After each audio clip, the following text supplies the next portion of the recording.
Le reste, on connaît. Donc c'est un honneur pour moi d'être parmi vous. Le Père Le Sourd a dit que je ferai une première intervention, c'est plutôt une introduction, mais je vais effectivement essayer de vous donner quelques éléments sur les deux mots qui vont nous occuper pendant cette journée, la mémoire et la commémoration. En effet, le peuple juif a un rapport particulier à la mémoire et à la commémoration et peut, sans doute, certainement, enseigner quelque chose sur ce rapport et l'importance de ces deux termes. Partons d'un texte fondateur. Exode 13, je me permets de citer la Bible, Exode 13, versets 7 à 9. C'est avant le passage de la mer Rouge, avant la sortie du peuple des Hébreux d'Égypte. Et le Seigneur explique à Moïse qu'à l'arrivée dans la terre promise, il doit prévoir de manger pendant 7 jours des pains sans levain, les matzot. Et il dit, versets 8 et 9, « Tu diras à ton fils, c'est en mémoire de ce que le Seigneur a fait pour moi lorsque je suis sorti d'Égypte. Ce sera pour toi comme un signe sur ta main et comme un souvenir entre tes yeux, afin que la loi du Seigneur soit dans ta bouche. Car c'est par sa main puissante que le Seigneur t'a fait sortir d'Égypte. » Alors, quelques remarques. Il y a d'abord un commandement de faire mémoire et un commandement de commémorer. C'est-à-dire qu'il s'agit de quelque chose qui est à la fois inscrit dans la nature humaine, mais aussi quelque chose à prendre en charge activement. Nous avons besoin activement de commémorer pour faire mémoire. Il y a toute une dimension de la mémoire qui n'est pas prise en charge ou qui nous tombe dessus. Donc, traumatisme, événements qui nous occupent l'esprit, mais il y a une partie de la mémoire qui a besoin de prendre en charge activement pour aller quelque part. Donc ça, c'est un premier commentaire. Deuxième aspect, comment se fait la commémoration? Donc il y a commémoration pour faire mémoire. Deuxièmement, comment faire la commémoration? Par les pains sans levain, c'est-à-dire en refaisant ou en retrouvant dans son corps des éléments de ce qui a été vécu par les générations précédentes. Et ici, je ne peux pas m'empêcher de faire un pas de plus vers la Haggadah de Pessah, donc le récit rituel pour le premier jour de la semaine de Pessah, le Seder de Pâques, où il est expliqué, et c'est un approfondissement sur la commémoration. Dans chaque génération, l'homme est tenu, ou la personne, je ne sais pas, désolé de la traduction que j'ai prise, est tenu de se considérer lui-même comme s'il était sorti d'Égypte. Comme il est dit, « Tu raconteras à ton enfant en ce jour, c'est pour ceci que le Seigneur a agi pour moi quand je suis sorti d'Égypte.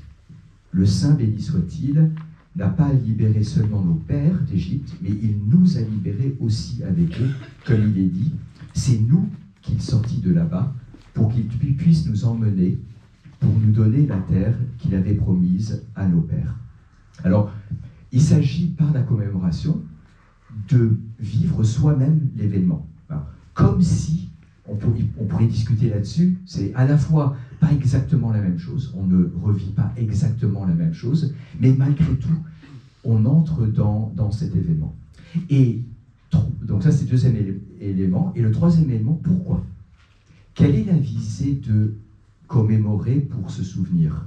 Donc, commémorer pour se souvenir en faisant des gestes, des actes qui nous touchent au corps et qui nous permettent d'en faire partie. Quelle est la visée? Le texte d'Exode dit « afin d'avoir la loi dans sa bouche ». La visée, c'est la loi. La visée, c'est le bien agir. On commémore pour pouvoir bien agir. Et alors, ça peut être dans deux sens. Lorsqu'il s'agit du souvenir d'un événement beau, ou un événement de salut, il s'agit de pouvoir vivre comme des êtres humains libres. Donc là, nous avons été libérés pour vivre comme des êtres humains libres, mais quand il s'agit d'un événement horrible, d'un événement tragique, il s'agit d'agir dans le sens de plus jamais. Plus jamais. Et il me semble intéressant, j'avoue que je n'avais pas vu ça avant de lire ce texte pour nous ce matin, que finalement la loi a besoin de la mémoire. C'est-à-dire qu'une loi sans mémoire est abstraite. Une loi qui ne s'appuie pas sur le fait de revivre pour soi ce qui a été fondateur de la loi reste quelque chose d'abstrait qu'on n'arrive pas à mettre en acte. Donc il me semble que là, il y a une clé très très importante pour notre journée d'aujourd'hui. Le but n'est pas uniquement la mémoire, le but c'est comment agir, le but c'est le futur.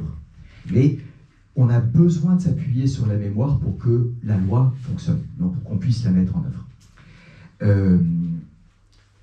C'est une vraie mémoire, une vraie mémoire. Et il me semble que je vais ajouter un dernier aspect qui n'est pas dans le texte, qui est une interprétation pour aujourd'hui, mais je pense qu'elle est faisable, mais encore une fois, là, vous l'apprendrez avec la liberté que vous voulez. Qu'est-ce qui nous permet d'entrer dans un événement du passé? Je pense qu'il y a une dimension de l'émotion. Qu'une des difficultés que nous avons à transmettre le souvenir de la Shoah, la mémoire de la Shoah, c'est le fait qu'il est difficile de transmettre ce que, alors je vais me situer à l'extérieur, ce que les personnes ont vu lorsqu'ils ont vu revenir les déportés des camps. Et transmettre la mémoire de la Shoah, c'est transmettre l'émotion, donc la commotion, le choc, de ce qui a été vu. Et ce n'est qu'à ce moment-là qu'il y a vraiment mémoire vive. Et mémoire vive qui, de nouveau, permet d'avoir la loi dans sa bouche, d'agir. Donc, la tâche qui nous incombe aujourd'hui est de la plus haute importance. Elle joue sur deux plans, c'est à la fois faire mémoire des grandes œuvres de Dieu ou des grandes œuvres de l'histoire et de l'humanité, mais aussi de faire mémoire des horreurs pour, autant que possible, y participer et avoir un fondement à notre agir, à l'agir qui est vivre de manière libre, mais aussi jamais plus seul.